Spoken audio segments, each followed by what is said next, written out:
नमस्कार। आज हम एक ऐसी कहानी पर बात करने वाले हैं जो हिम्मत और मुश्किल वक्त में साथ आने की एक सच्ची मिसाल है। हमारे पास the tailor who stitched hope नाम के स्रोत से कुछ खास बातें हैं। ये कहानी हमें ले चलती है बिहार, गया के पास एक छोटा सा गांव। साल 2020, जब लॉकडाउन ने सब कुछ रोक दिया था। सोचिए जरा, गांव का एक दर्जी रमेश, रोज का काम ब्लाउज, शर्ट, पैंट सिलना, बस इतना कि भाई परिवार का पेट भर जाए।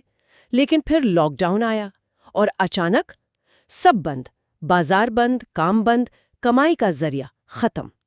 माहौल में एक डर सा था, एक अनिश्चितता। तो आज हम यही समझने की कोशिश करेंगे कि कैसे इस मुश्किल हालात में एक अकेले आदमी के एक छोटे से कदम ने पूरे समुदाय के लिए उम्मीद जगाई। ये कहानी बहुत सीधी साधी लगती है, पर है बड़ी गहरी। चलिए इसे खोलते हैं। तो कहानी शुरू होती है एक शाम से। रमेश रेडियो सुन रहे थे।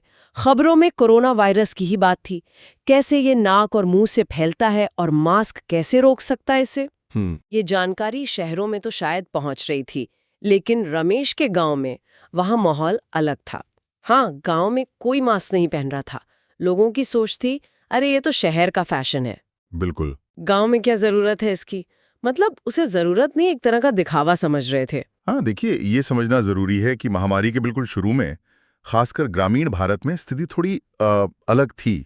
शहरों से खबरें तो आ रही थीं, पर गांव में शायद वो खतरा उतना साफ महसूस नहीं हो रहा था। और फिर जानकारी का भी मामला था। सही खबर क्या है, अफवाह क्या है, इसमें फर्क करना मुश्किल था।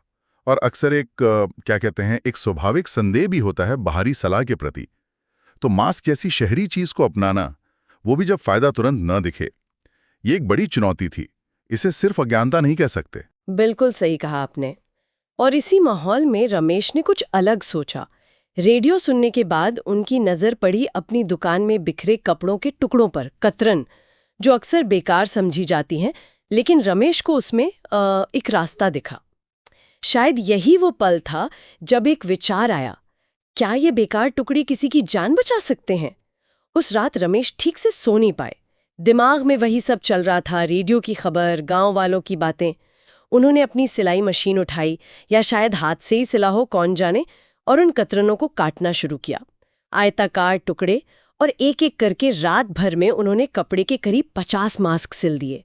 जरा सोचिए, वो आदमी जिसकी खुद की कमाई बंद थी, वो अपने बचे खुचे कपड़े और अपना वक्त लगाकर दूसरों के लिए कुछ कर रहा था। अगली सुबह गांव में साप्ताहिक हाट लगने वाला था। रमेश भी पहुंचे, लेकिन इस बार